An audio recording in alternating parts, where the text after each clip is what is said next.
our bus Milo, so let's go and have a look inside.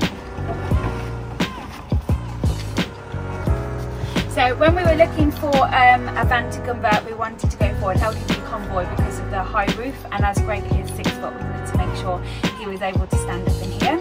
And the theme that we went for is white and the wooden effect, because we wanted to make it nice and bright inside, and also for it to look bigger than what it was as well.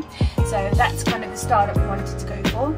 So this is our kitchen area here. We have a fridge, and we also reuse an old bathroom cabinet as well for extra storage.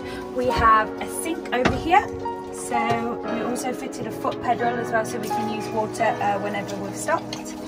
And then everything else that's on the counter here, when we're not using it, we put it in storage under the seats. Storage wise, we have loads of space under our seat area, so we've got some under there, and also this one as well, and we've got loads of space under our bed that we can use. And then over here we have an overhead storage compartment that we've got all our belongings in, and we've put in a music system here which is connected to 5 speakers around, so we've got surround sound.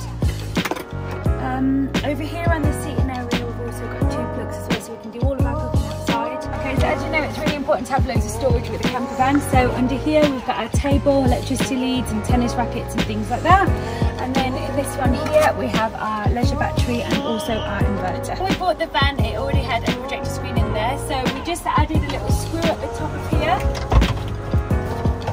And then once it's connected to the surround sound, we can just sit here with the projector that we bought from Amazon and then watch a film. If we ever want to come inside and eat or do any work, we could just set up our table.